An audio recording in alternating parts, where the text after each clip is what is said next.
Good evening and welcome. I'm David Morgenstein, past president of the American Statistical Association, and I have the real pleasure and honor of being your host tonight. This would be a good time to silence your cell phones if you haven't already. I have the wonderful privilege of introducing the president of the ASA, Jessica Utz. Many of us are multitaskers, and if you're one of those, while you're listening to me, you may be thinking about one, two, or many other things as well. So I want to invite you for 1 minute to think about nothing other than the career that I'm about to describe to you. Jessica has served the ASA at every level throughout her career. She was president of what was then called the State College Chapter of ASA. She's been a section officer and chair of the Statistical Education Section. She represented the sections as a member of the ASA Board of Directors. She was a member of the ASA's Strategic Planning Committee, developing a plan that continues to serve the association well. And she's been an associate editor of the American Statistician and the Journal of the American Statistical Association.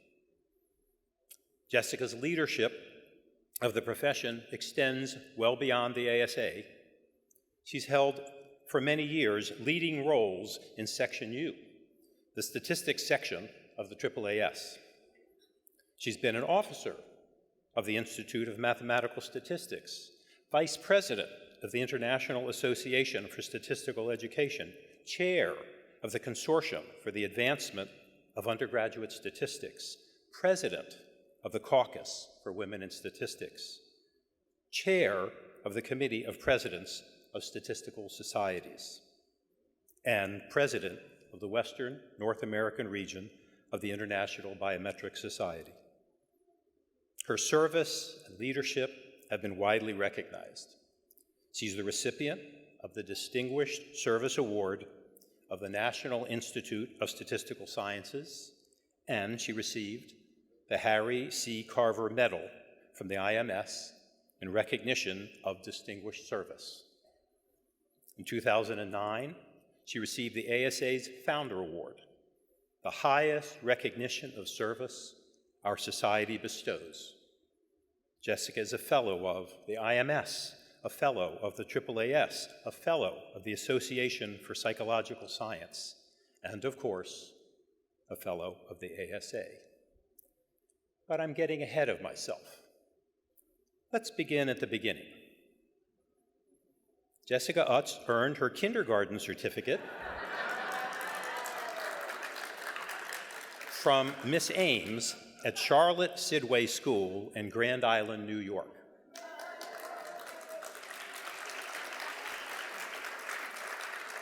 Now, we may never know what it was that Miss Ames whispered to Jessica or how she inspired her, but if she did, I think we owe Miss Ames a debt of gratitude. Just a few short years later, she earned a BA in math and psychology from SUNY Binghamton, an MA and PhD in statistics from Penn State. She's pictured here from her Binghamton graduation. Jessica was a faculty member at Penn State for 1 year after completing her degree, then moved out to California, joining the faculty of UC Davis as one of the founding members of its statistics department. Here they are, looking very 70s. UC Davis would be home for Jessica for nearly 30 years.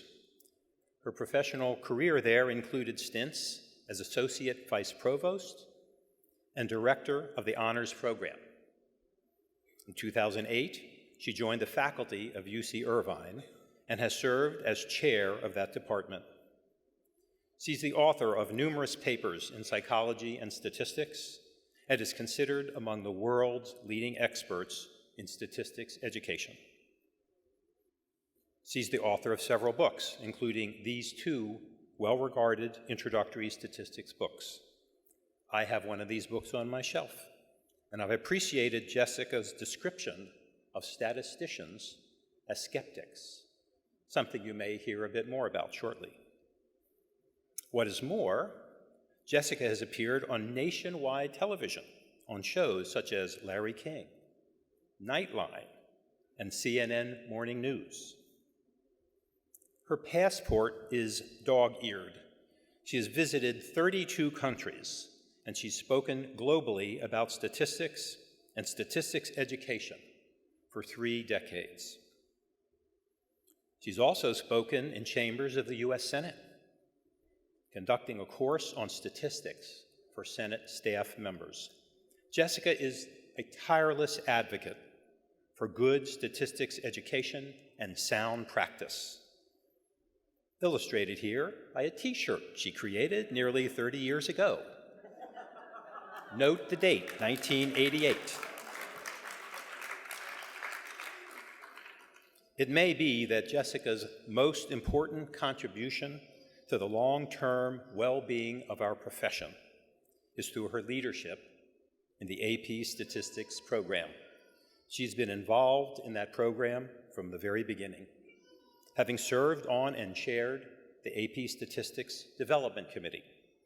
She's remained actively involved throughout the history of the program, and now, as its leader, called the Chief Reader, she oversees the evaluation of well over 200,000 examinations each year. Jessica is arguably a rock star in our profession, a case strengthened by the fact that she was photographed by Robert Knight, famous for his photos of rock stars.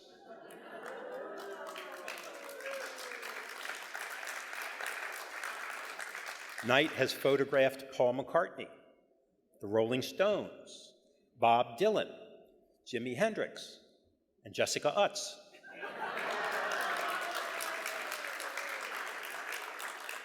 He sought her out to take her picture because he'd read some of her research. Seriously.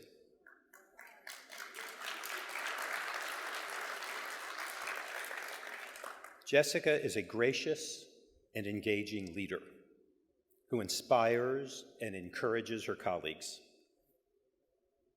As you will surely be able to tell from her presentation today, Jessica is and has been for a long time deeply committed to the success of our profession and association. It is with honor and affection that I introduce our 111th president, Dr. Jessica Utz.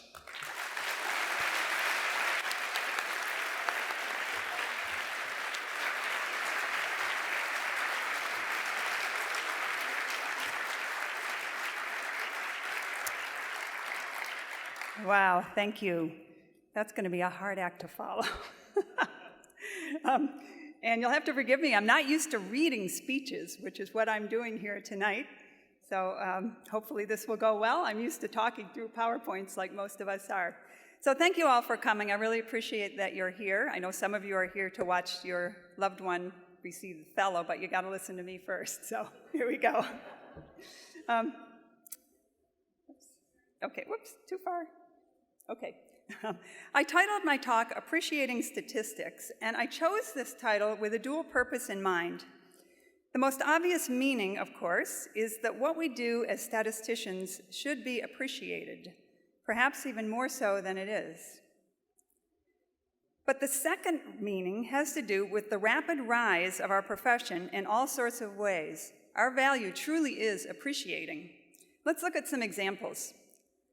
The high school advanced placement statistics exam, which, as you heard, I've been involved with since the first year it was offered, was given for the 20th time this past May. In its first year, 1997, the exam was taken by under 8,000 students.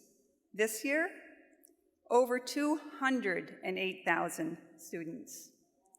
And that does not count the students who take the course, exactly, but not the exam.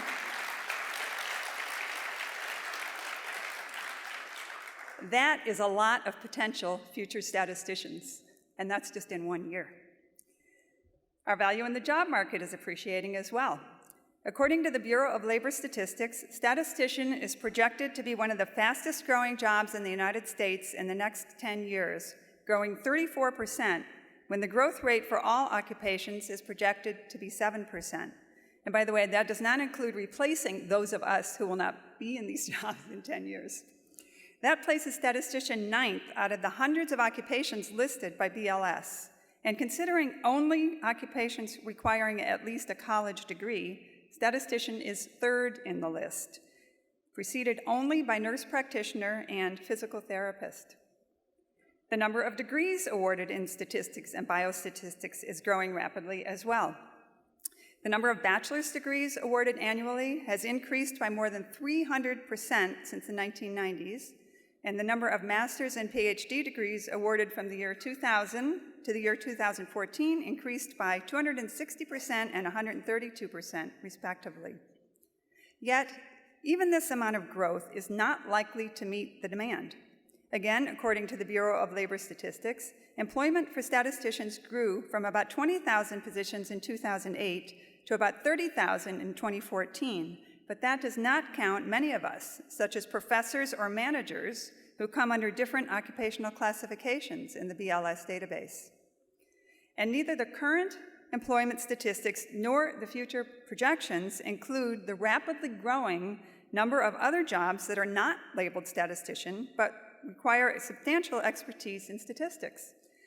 For example, in 2014, LinkedIn placed statistical analysis and data mining at the top of its list of 25 hottest skills in demand. At the beginning of 2016, that category had fallen to number 2 overall, preceded by cloud and distributed computing. But as LinkedIn noted in the accompanying report, data aren't going anywhere. Our top skill category last year, statistical analysis and data mining, is still sitting comfortably at number 2. It's the only skill category that's consistently ranked in the top 4 across all of the countries we analyzed. We still live in an increasingly data-driven world, and businesses are still aggressively hiring experts in data storage, retrieval, and analysis. So our value is appreciating. But with the increased demand comes a big challenge. There are not enough of us to meet it. By now, most of you have probably heard the quote from the McKinsey Global Institute that by 2018, the United States alone could face a shortage of 140,000 to 190,000 people with deep analytical skills, as well as 1.5 million managers and analysts with the know-how to use the analysis of big data to make effective decisions. That was 140,000 to 190,000. Remember those 208,000 kids that are taking AP statistics? All right, so what to do? Well, in my role as chief reader for advanced placement statistics, there you go, I know that there are thousands of dedicated high school teachers who would love to learn more about possible careers in statistics for their students, and hundreds of thousands of students who would benefit from hearing from a professional statistician. So as one of my presidential initiatives, I put together a committee to formulate ideas for making that happen. And wow, did they come up with ideas. I'll highlight some of their work here, and I'll ask you to watch for more information coming soon on how you can get involved. Information will be provided through Amstat News, as well as the ASA community forums. But first, I want to thank the committee, led by ASA board member Anna Nevius, for their amazing work. And if you're in the audience, please stand. All right.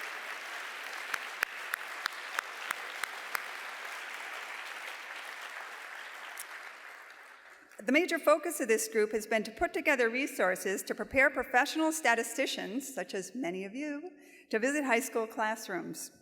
ASA will actually be rolling out a new website in the next few months, and this list of resources will be rolled out with it.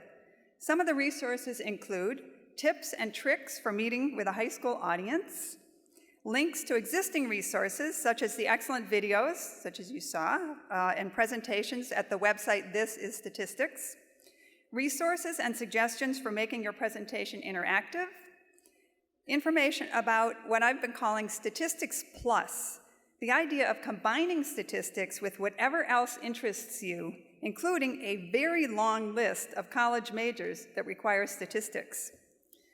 Now, I know you can't read this, but that's because they found over 140 majors that require statistics or something similar. You can see some of them popping up there on the screen. As part of this ongoing project, we hope to create methods for connecting ASA members with local high school teachers. When I announced this initiative to the several hundred high school teachers who work together with college professors at the week-long Advanced Placement Statistics reading where the exams are scored, it met with a very enthusiastic response. So I know that there are teachers who are ready to host ASA members who are willing to talk with their students, and I encourage you to be one of those members. I'll wrap up, thank you. I'll wrap up this version of Appreciating Statistics with an anecdote. When we were interviewing job candidates for a faculty position in my department this past year, one of them told me that it was a visit to her AP statistics class by a biostatistician from MD Anderson Cancer Center that convinced her to become a statistician. So you really can make a difference by visiting a high school classroom. Now that I've addressed the first aspect of appreciating statistics, I'll address the aspect that you probably thought of first when you heard the term appreciating statistics. What we do should be appreciated by everyone. And yet many of us who have responded to a stranger asking the "what do you do?" question during casual conversation know that the most common reaction is not, "Wow, I really appreciate what you statisticians do for the rest of us." In fact, a very common response seems to involve a complete misunderstanding of what we do. And yes, I plagiarized this from last year's talk. Thank you, David. Very few people actually seem to realize how what we do benefits everyone in multiple ways. So let's look at some of those ways. Actually, now I'm going to plagiarize, with permission, again. One of my favorite concise accounts of this is SAS co-founder John Saul's blog from January of 2013, celebrating the start of the International Year of Statistics. The blog entry was titled, "Why Statistics is Essential," and one part of it read, "Most people don't realize how essential statistics is. Our daily life is surrounded by the products of statistics. You brush your teeth. The fluoride in the toothpaste was studied by scientists using statistical methods to carefully assure the safety and effectiveness of the ingredient and proper concentration. The toothpaste was formulated through a series of designed experiments that determined the optimal formulation through statistical modeling. The toothpaste production was monitored by statistical process control to ensure quality and consistency and to reduce variability. The attributes of the product were studied in consumer trials using statistical methods. The pricing, packaging, and marketing were determined through studies that used statistical methods to determine the best marketing decisions. Even the location of the toothpaste on the supermarket shelf was the result of statistically based studies. The advertising was monitored using statistical methods. Your purchase transaction became data that was analyzed statistically. The credit card used for the purchase was scrutinized by a statistical model to make sure that it wasn't fraudulent. So statistics is important to the whole process of not just toothpaste, but every product we consume, every service we use, every activity we choose. Yet we don't need to be aware of it since it's just an embedded part of the process. Statistics is useful everywhere you look. That's the end of his blog. And now I say, indeed. So why are we not more appreciated by the general public? Well, I think part of it has to do with the lack of visibility. And why are we not more visible? Well, partly because, as John Tukey famously noted, we get to play in everyone's backyard, and it's the front yard that everyone sees. I like to think of us as the wizards behind the curtain. To illustrate this point, a few weeks ago, I did a search of articles for the previous 30 days in the New York Times. I found 201 references to economists, 50 references to psychologists, 31 references to biologists, but only 3 references to statistician. And one was mentioning the statistician mother of a bride in a wedding announcement. Congratulations if you're here. One was in an article on Prozac and quoted someone as saying, "One can question whether I'm qualified to make that judgment. I'm neither a psychiatrist nor a statistician, but as the author of a book on mental illness, ... And finally, congratulations to ASA member and fellow Raphael Irizarry of Dana-Farber and Harvard, who actually was quoted as an applied statistician.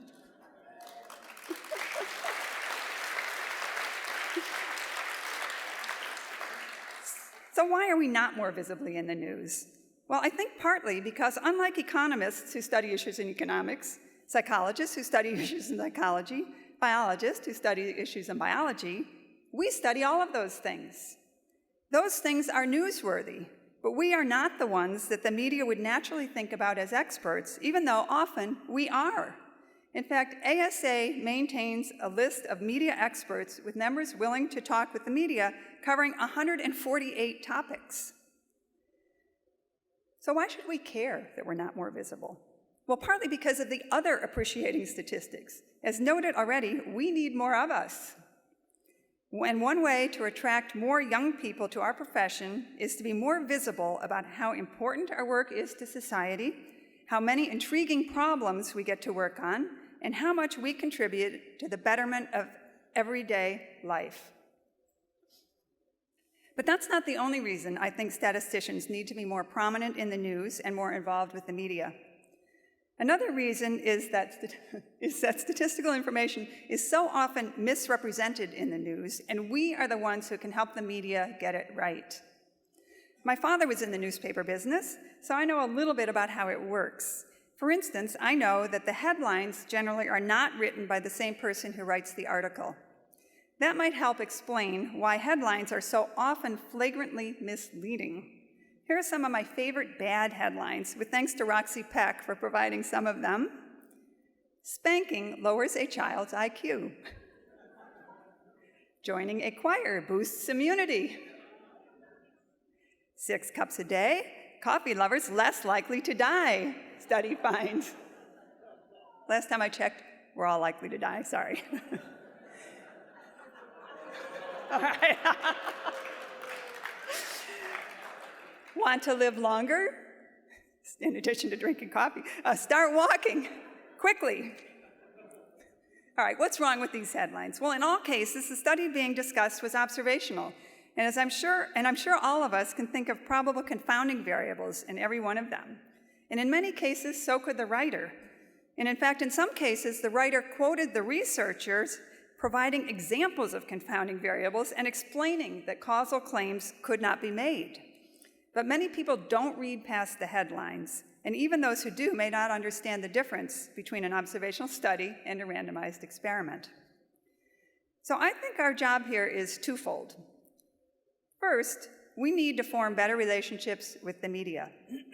We've made some headway in getting better representation on editorial boards of subject matter journals, so that journal reports of the studies behind these headlines may do a better job of explaining the shortcomings. But we need to do much more with direct media contact. The second thing we need to do is educate citizens, starting with our own students, to be better consumers of statistical information. I'll address each of these 2 action items in turn. First, let's discuss the media. For those of you who attended Joe Palka's talk yesterday, you will have heard some great ideas for how we can do a better job with our media interactions. And if you missed his talk, shame on you, it was wonderful, but it will be available on the JSM website. In addition, 2 of my presidential initiatives are geared towards strengthening the presence of statistics and statisticians in the media. The first is a media training program for ASA members. This program is designed to provide statisticians with the basic skills required for communicating with journalists and the public. The training will cover various formats, including print, visual, and audio, and will address topics such as how to respond to media inquiries, how to approach telephone, taped, and live interviews, and how to initiate and respond to blog posts, op-ed pieces, and so on. A pilot program will take place at ASA headquarters in November, and details will be announced in the coming months as they become available. The pilot will be followed by a more permanent resource for ASA members. And I would like to thank ASA Vice President Rob Santos and the work group responsible for developing this initiative. And if you are here, please stand.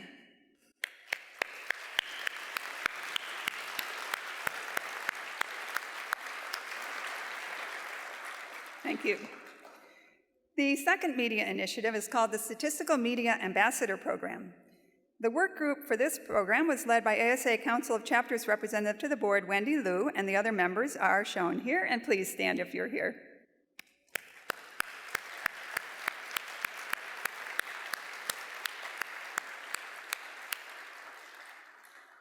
Okay.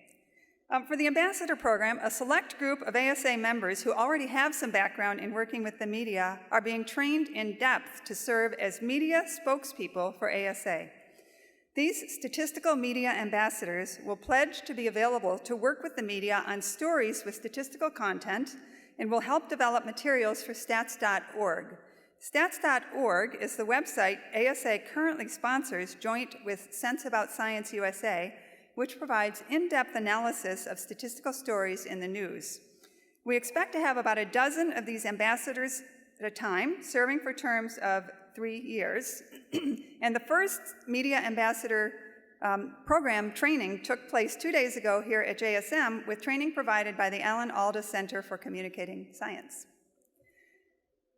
We can help members of the media do a better job of providing accurate information to the public, but the other part of the equation is educating the public to be better consumers of that information. Let's look at a familiar set of scenarios. In case you can't read it from where you're sitting, this cartoon depicts a somewhat slovenly average Joe in a doctor's office smoking a cigarette as the doctor warns him that lifelong smokers have a 1 in 2 chance of dying from smoking-related disease, to which our average Joe responds, "It'll never happen to me." In the next frame, Joe is holding a lottery ticket and being told the odds of winning the Powerball lottery are made 80 million to 1, to which he responds, "This could be my lucky day." So I think helping people understand statistical studies and make better choices when probability is involved is, in fact, our most difficult challenge.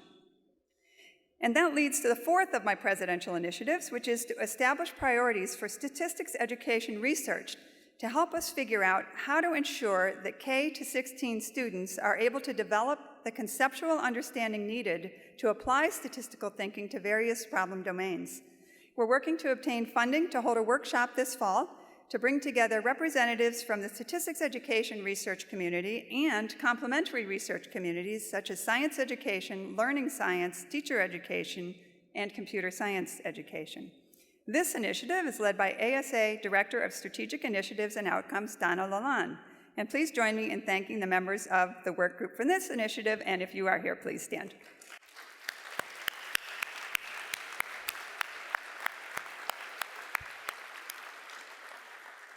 Thank you. To convey the difficulty of developing statistical thinking, I would now like to spend some time discussing the work of psychologist and winner of the Nobel Prize in Economics, Daniel Kahneman. If you aren't familiar with his work, I strongly encourage you to become familiar with it, especially if you teach statistics. He has a lot to say that can help us understand why students have so much difficulty with what we teach and why people make choices that, as statisticians, we may not think are rational. My favorite of Kahneman's writing is his best-selling, award-winning book, Thinking, Fast and Slow. This book is a goldmine for statisticians who are trying to understand the way people think about what we do, or perhaps more importantly, what we hope they will think about but don't when they make choices based on what we do. Let's look at some of Kahneman's examples of how statistical thinking does not come naturally. The first example was suggested to him by statisticians Howard Weiner and Harris Zwirling, and here I present a somewhat abbreviated version. A study of kidney cancer in the 3,141 counties in the United States revealed a remarkable pattern. The counties with the lowest incidence are mostly rural, sparsely populated, and located in Republican states. Now I know you're probably busy thinking about explanations. I doubt if most of you are giving credit to the Republicans, even if you are one. So you are most likely thinking that rural areas must be better for one's health, better air, perhaps healthier food, and so on. But now let me give you another result from the same study. The counties with the highest incidence of kidney cancer revealed a remarkable pattern. They are mostly rural, sparsely populated, and located in Republican states. So what's going on here? Well, perhaps even as trained statisticians, it's not immediately obvious. The key is not any of the rural or Republican attributes of those counties, but rather that those counties have small populations. As we all should know, extreme proportions, both high and low, are more prevalent in small samples than in large samples. So even if long-term kidney cancer rates were the same across all counties in the United States, the extremes in any given year are more likely to show up in counties with small populations. Kahneman goes on to note that the following two statements mean the same thing. Large samples are more precise than small samples. Okay, we all get that, right? But also, small samples yield extreme results more often than large samples do. He asserts that the first statement has a clear ring of truth, but until the second version makes intuitive sense, you have not truly understood the first. Lack of understanding of the poor performance of small samples may be partially responsible for the recent and ongoing focus on reproducibility issues in areas such as psychology and medicine. A study published just a month ago in the prestigious journal Psychological Science surveyed 214 research psychologists and found that a full 89% of them overestimated the power of specific research designs with a small expected effect size, and 95% underestimated the sample size needed to obtain adequate power for detecting a small effect. Daniel Kahneman attempts to explain this poor understanding and much more through his basic premise that humans have two mental systems for navigating through life, which he blandly calls System 1 and System 2, kind of like our Type 1 and Type 2 errors. System 1 is intuitive, automatic, and fast thinking. System 2 is controlled, logical, and slow thinking. Hence the title of his book, Thinking Fast and Slow. The fast-thinking System 1 is more influential than we think, and it can often lead us astray. He devotes many chapters in his book to explaining what he calls a major puzzle. Why is it so difficult for us to think statistically? We can easily think associatively, we think metaphorically, we think causally, but statistics requires thinking about many things at once, which is something that System 1 is not designed to do.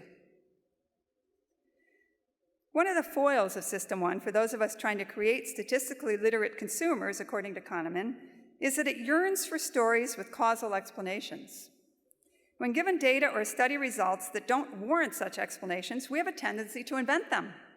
That's one reason the headlines I quoted earlier are so appealing and appalling. We want to explain the observed relationship, say, between walking faster and living longer in a way that makes sense to us. And the easiest way to do that is to formulate a story that tells us that walking fast is good for your health. Now, I know what you're thinking. You're thinking that you know better than to jump to that conclusion, because after all, you know you can't make cause and effect conclusions from observational studies. But I bet I know what at least some of you are also thinking. You're trying to come up with a different explanation. For instance, perhaps you think that causation is in the reverse direction, that people who are healthier are likely to walk more and faster. That's what I thought. Or you're thinking about possible confounding variables, such as the fact that walking for exercise is often a social activity and social contact has beneficial health effects. Our inclination to make up stories is so strong that in many situations it's very beneficial. In fact, according to Kahneman, it may even impact our survival. Here we go. This is a quote from him. System 1 has been shaped by evolution to provide a continuous assessment of the main problems that an organism must solve to survive. How are things going? Is everything normal? Should I approach or avoid? The questions are perhaps less urgent for a human in a city environment than for a gazelle in the savannah, but we have inherited the neural mechanisms that evolved to provide ongoing assessments of threat level, and they have not been turned off. Let's look at another example of intuition versus statistical thinking provided by Kahneman and his longtime collaborator, Amos Tversky, who sadly passed away before they got the Nobel. He would have been awarded the Nobel Prize along with Kahneman had he been alive at that time. This story is so well publicized that you may have heard it, but bear with me for those who have not. It's the Linda story, and it goes like this. Linda is 31 years old. single, outspoken, and very bright. She majored in philosophy. As a student, she was deeply concerned with issues of discrimination and social justice, and also participated in anti-nuclear demonstrations. Now for the question. Which alternative is more probable? Linda is a bank teller, or Linda is a bank teller and is active in the feminist movement? The results? By a very large majority, people choose the second option. But it clearly can't be more probable because it represents an intersection of two features, one of which is given as the first option. The problem, as Kahneman notes, is the uncritical substitution of plausibility for probability. All right, here's another example of the dominance of the storytelling system 1 over the logical and rational system 2. Which do you think is more probable? A massive flood somewhere in North America next year in which more than 1,000 people drown, or an earthquake in California next year causing a flood in which more than 1,000 people drown? Well, you get the idea. People judge the second scenario to be more probable because it contains a plausible and easily understood storyline. There are numerous other examples of how people are not good at processing statistical and probabilistic information, and here are some. Confusing the probability of having a disease conditional on a positive test result with the probability of a positive test result given that one has a disease, which can be very different, especially for low prevalence diseases. Overestimating the risk of catastrophic and rare events that are in the news, and underestimating common risks, such as having a fear of flying, but not of driving, even while texting. Overestimating the likelihood of positive outcomes and underestimating the likelihood of negative ones, as illustrated by the earlier cartoon comparing smoking to buying a lottery ticket. Embracing data that support our beliefs and ignoring data that contradict them, the so-called confirmation bias, and haven't we seen a lot of that lately? So before moving on to what we can do about these issues, here's a summary of how the fast-thinking intuitive System 1 can interfere with the sound statistical System 2 thinking. Again, I'm going to quote Kahneman. System 1 thinking invents causes and intentions, focuses on existing evidence and ignores absent evidence, neglects ambiguity and suppresses doubt, is biased to believe and confirm, the so-called confirmation bias in which people hear what they already believe and ignore the rest, overweights low probabilities, and frames decision problems narrowly in isolation from one another. So now that we know that most of our time is spent in the System 1 mode of thinking and that it can be very misleading when it comes to interpreting data and probability, what can we do about it? Well, as statisticians, and especially addressing those of you who are statistics educators, our challenge is how to teach people to overcome the tendency to jump to unwarranted conclusions and make unwise choices, in spite of their, and frankly our, natural inclination to do so. So I contend that our hardest problem is not merely to get people to understand statistics and statistical thinking, but rather our hard problem is how to overcome eons of evolutionary advantage for System 1 thinking. That system seems to have worked pretty well. But as we've seen, it does not work well for the kinds of information that can help people make better decisions in a complex, multivariable world. To help address our challenge, I offer a quote from the book Concepts and Controversies, authored by another of my favorite statistical thinkers, David Moore. Data beat anecdotes.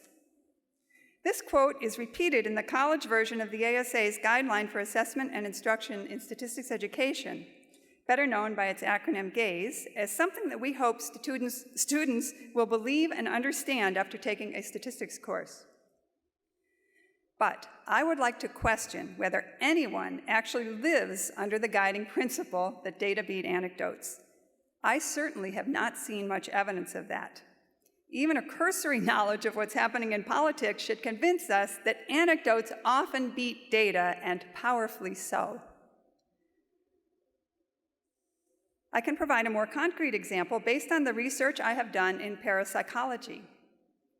Parapsychology is concerned with the scientific investigation of potential skills that are commonly known as psychic abilities, such as precognition, telepathy, and so on.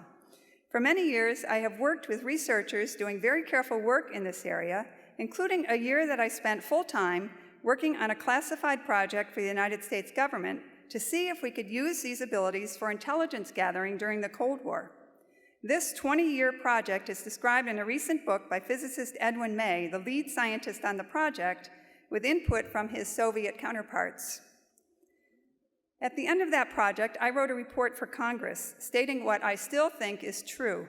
The data in support of precognition and possibly other related phenomena is quite strong statistically and would be widely accepted if it pertained to something more mundane.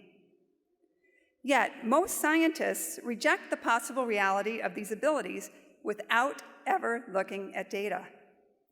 And on the other extreme, there are true believers who base their beliefs solely on anecdotes and personal experience.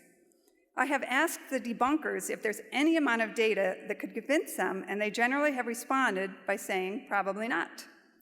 I ask them what original research they have read, and they mostly admit that they haven't read any.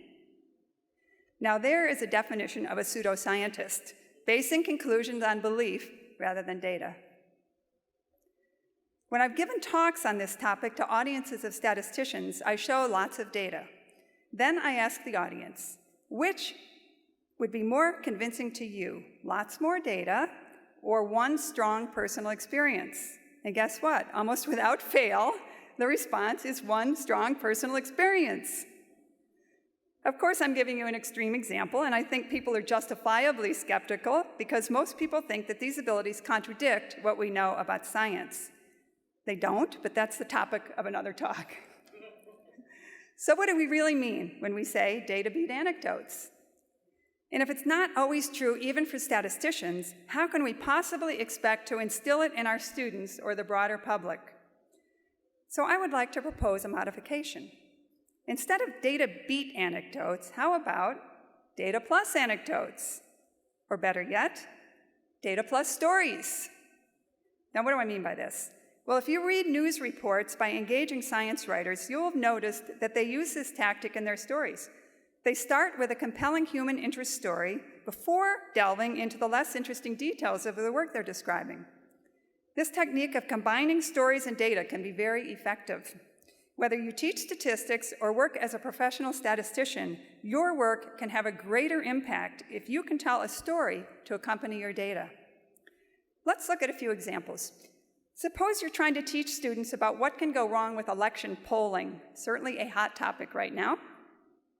You could give them a laundry list of why polls aren't what they used to be, fewer landlines, caller ID that keeps people from answering the phone, and so on.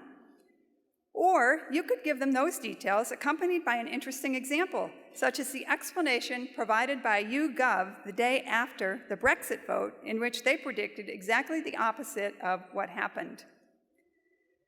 Here's what they said. We do not hide from the fact that YouGov's final poll miscalculated the results by 4 points. How could they hide it? It was all over the internet. This seems in large part due to turnout, something that we've said all along would be crucial to the outcome of such a finely balanced race. Our turnout model was based in part on whether respondents had voted at the last general election, and a turnout level above that of general elections upset the model, particularly in the North. Here's another example. Suppose I want to present the concept of expected value to my students. I can tell them this story. Last October, I was planning a trip for December, but I wasn't 100% sure I would be able to go because of some possible family obligations for the holidays. I found a hotel that was perfect for my needs and thought I would reserve a room. But when I entered the dates to find out the cost, I was presented with two options. I could pay $85 now with no option for a refund, or I could pay $100 on arrival with no obligation as long as I canceled at least 24 hours in advance. What to do?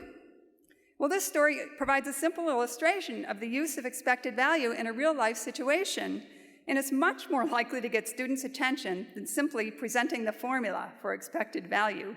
And then I can ask them questions such as, if I think I only have a 50-50 chance of going, is the prepaid option a good choice?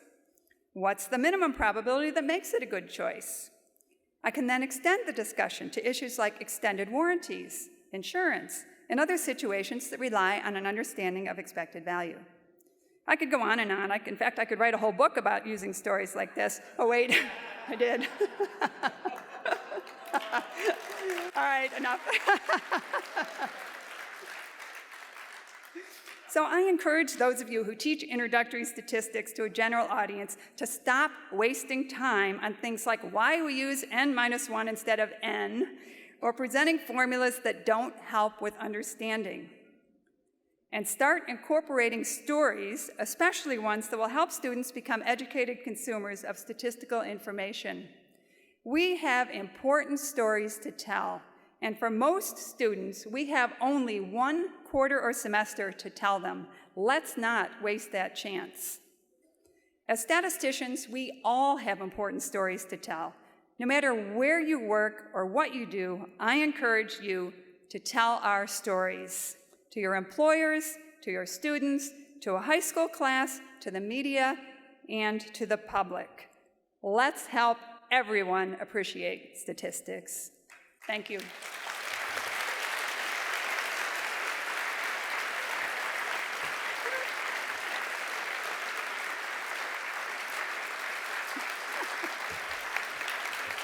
Thank you.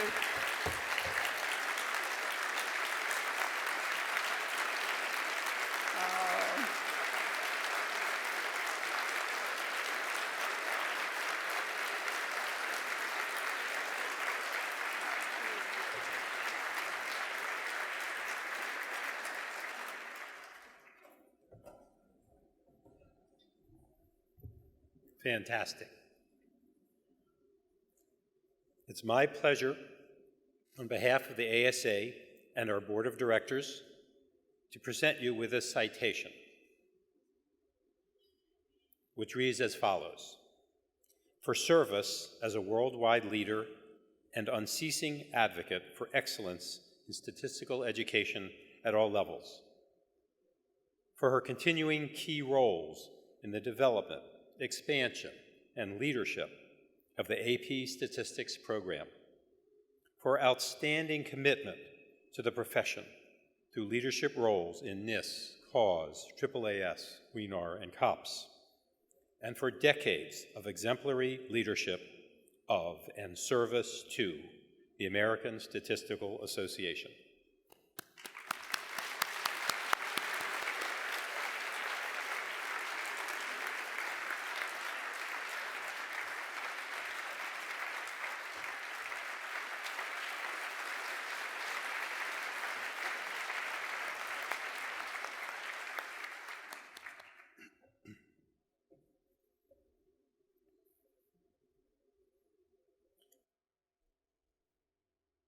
The ASA Founders Award was established in 1988.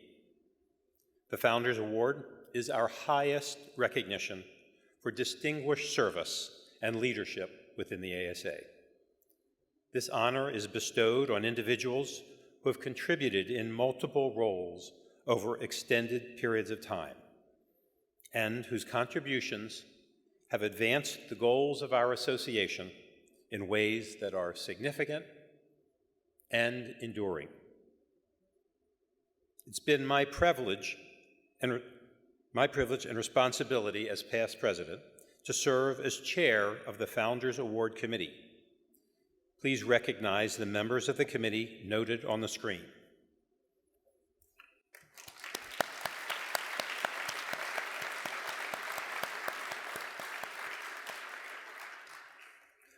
Four members have been selected to receive the Founders Award tonight. The ASA Founders Award is presented to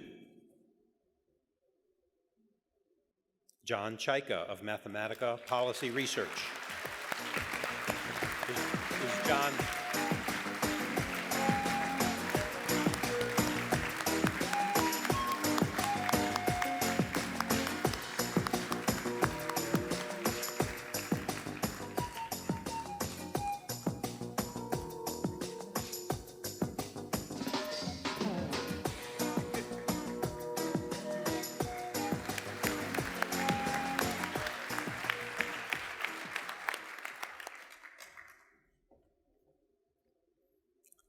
The ASA Founders Award is presented to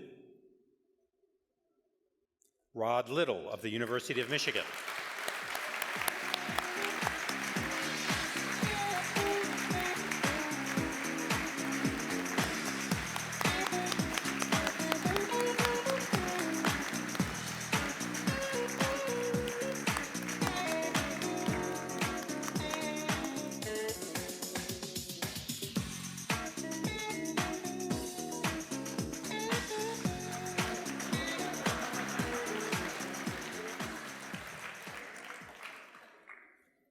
The ASA Founders Award is presented to Jim Rosenberger of Pennsylvania State University.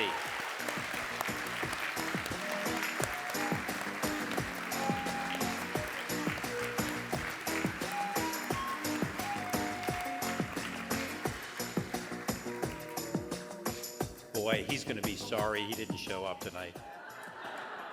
I hope he's okay. The ASA Founders Award is presented to Maura Stokes of SAS Institute.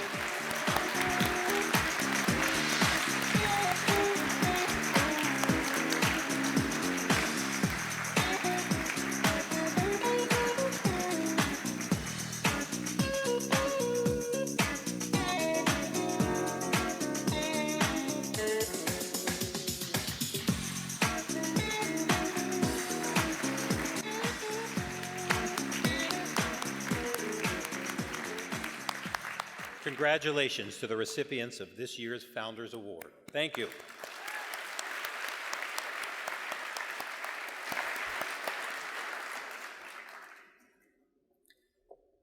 The designation of ASA Fellow has been a significant honor in our association for a century.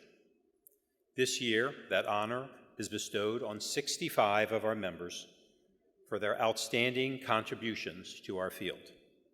They come from 22 U.S. states, the District of Columbia, and 3 other countries. As we introduce our fellows, I'd like to ask them to take their position on the risers after their after they're congratulated by Jessica, and to remain on the risers until all of the new fellows have been recognized. Often at this point, an audience is asked to hold their applause until all presentations are made. However, the Bayesians among us know that the prior probability of that outcome is rather low. And besides, we think you should feel completely free to express your joy through applause when a colleague, friend, or loved one is recognized.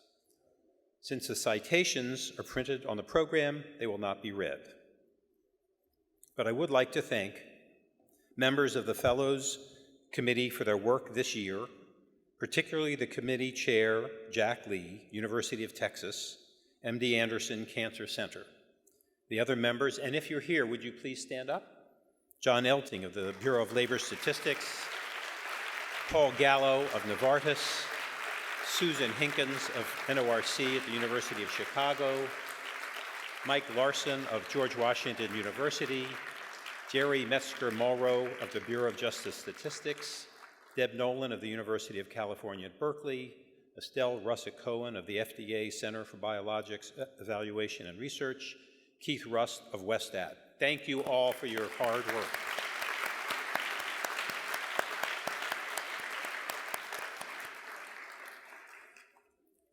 On behalf of the Committee on Fellows, it gives me great pleasure to present the 2016 ASA Fellows. Alexander Ohwa, University of California, Davis. Is that better?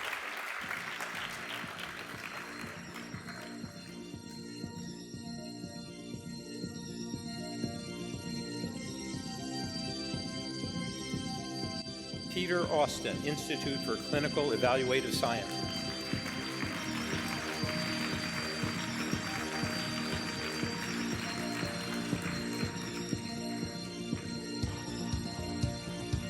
Veera Baladandu Yotopani, MD Anderson Cancer Center.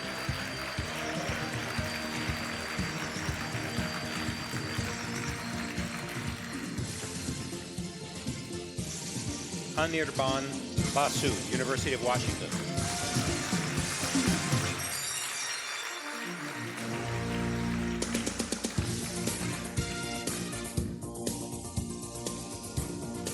Paul Beatty, U.S. Census Bureau.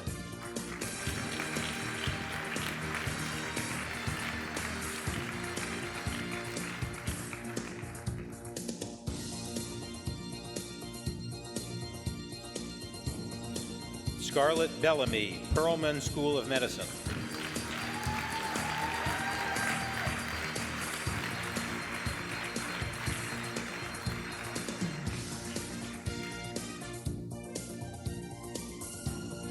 Christopher Builder, University of Nebraska, Lincoln.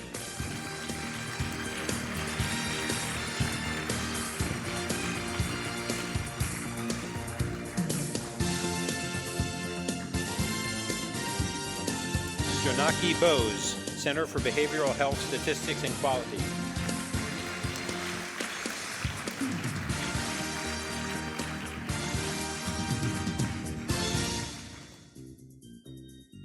Carl Broman, University of Wisconsin-Madison.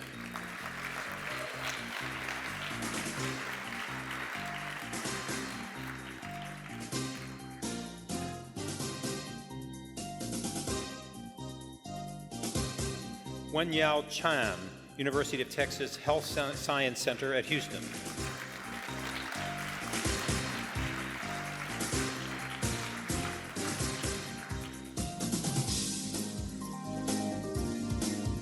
Kathy Wen-Su, Fongjie University.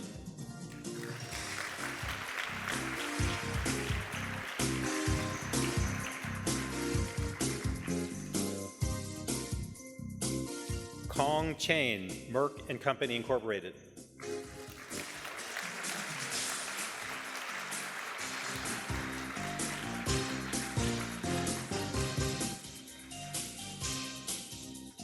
Ding Jen Chin, University of North Carolina at Chapel Hill.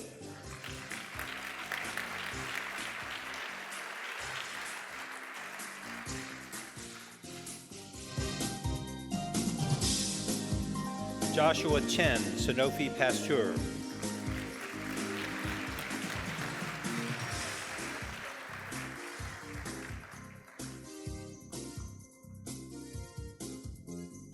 Francesca Chiaromonte, the Pennsylvania State University.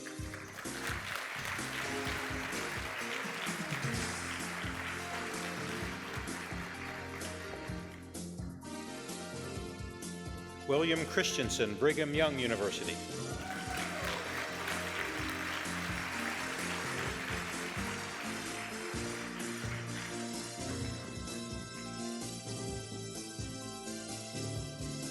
Hai Tao Chu, the University of Minnesota Twin Cities.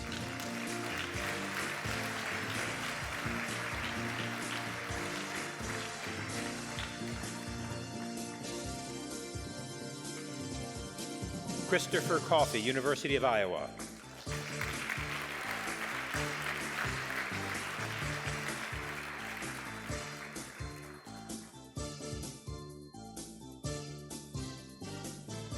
Peter Craigmile, The Ohio State University.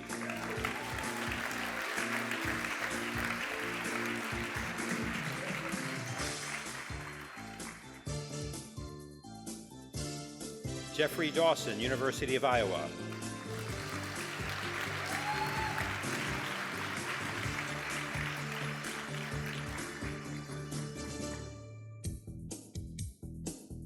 Ruth Etzioni, Fred Hutchinson Cancer Research Center. Great job. Thank you.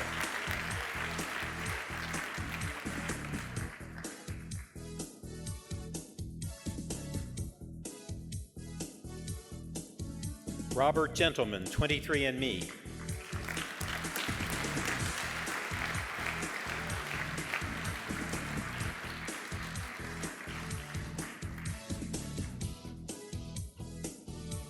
Madhumita Ghosh Dastidar, RAND Corporation.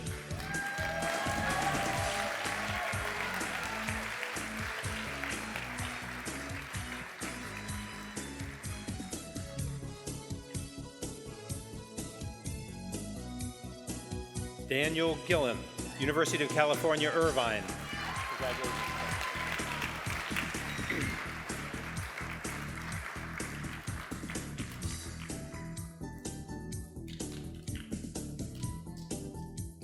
Jan Honig, University of North Carolina, Chapel Hill.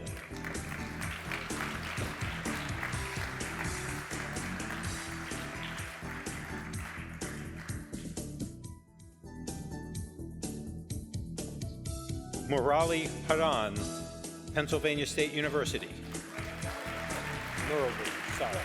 Murali Haran.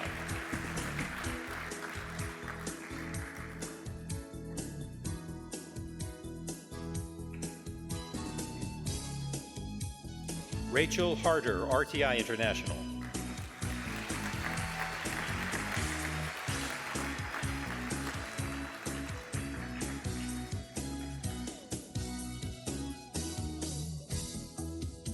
David Haziza, Université de Montréal.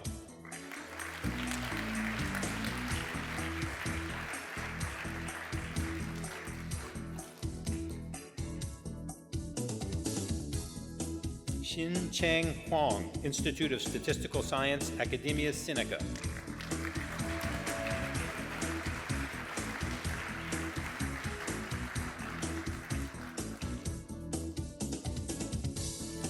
Terry Hislop, Duke University.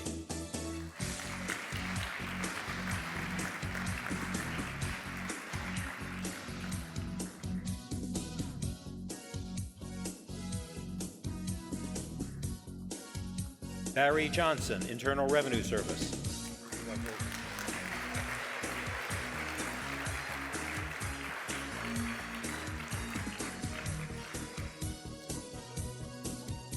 Galen Jones, University of Minnesota.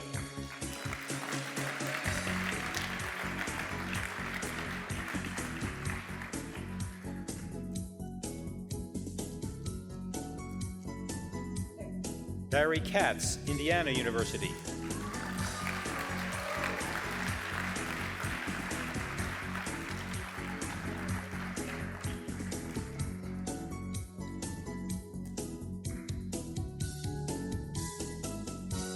Elizabeth Kelly, Los Alamos National Laboratory.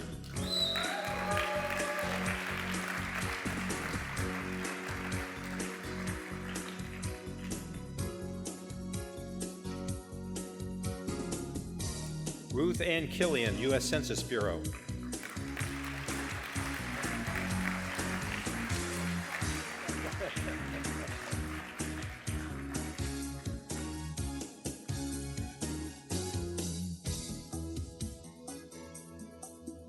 Martin Lindquist, Johns Hopkins University.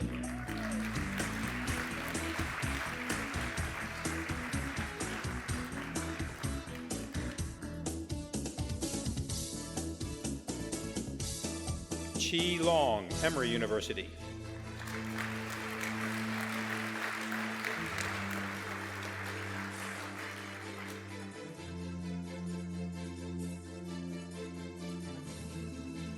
Theodore Listig, Medtronic. Lansky is missing. Oh, thank you.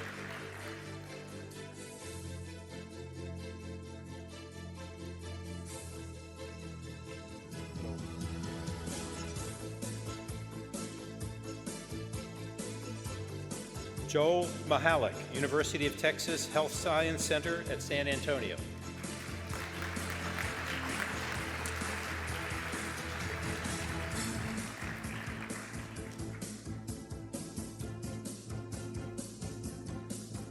Renee Miller, U.S. Energy Information Administration.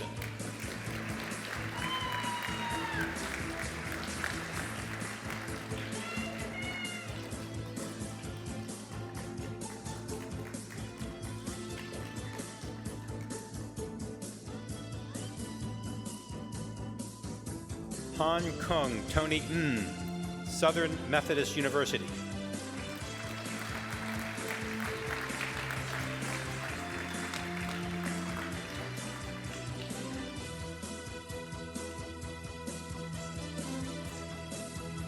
Hernando Umbau, University of California, Irvine.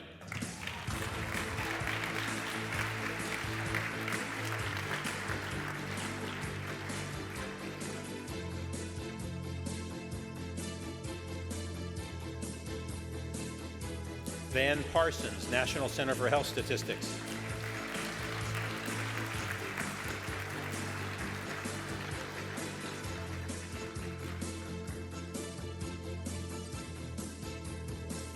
Li Min Peng, Rollins School of Public Health.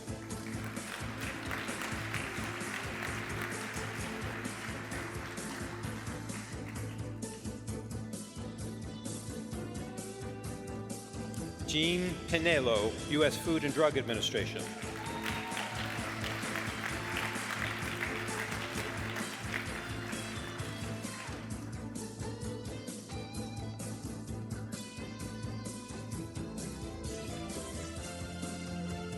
Luis Perici, University of Puerto Rico.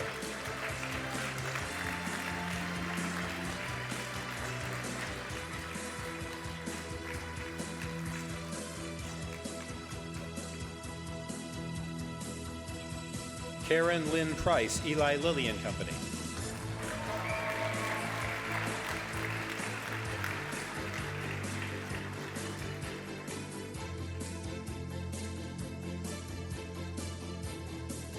Naomi Robbins, NDR.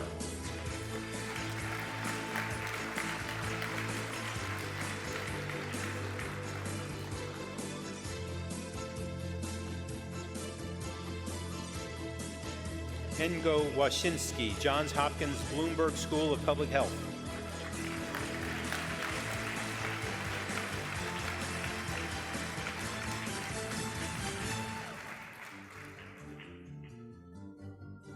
V.A. Samaranayaka, Missouri University of Science and Technology.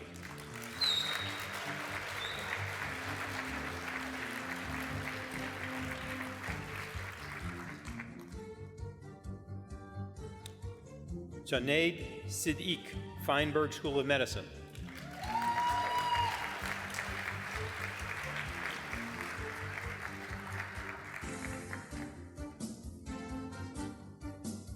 Michael Sinclair, Mathematica Policy Research.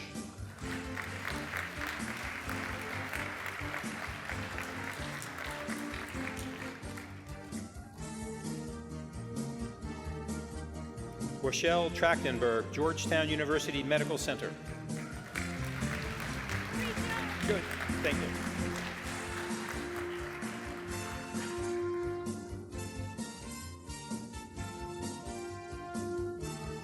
Yanjiao Huang, Columbia University.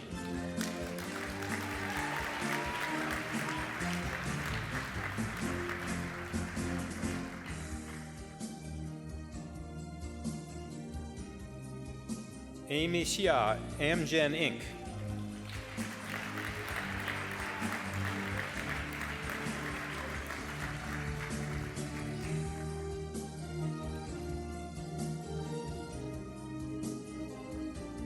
Xiaonan Xu, Albert Einstein College of Medicine.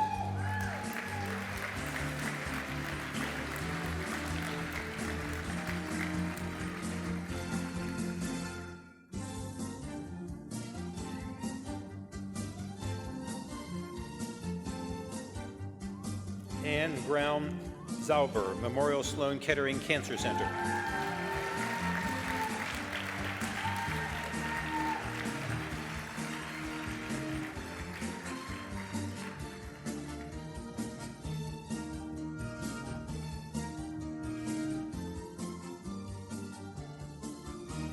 Shu Ming Chung, University of Wisconsin-Madison.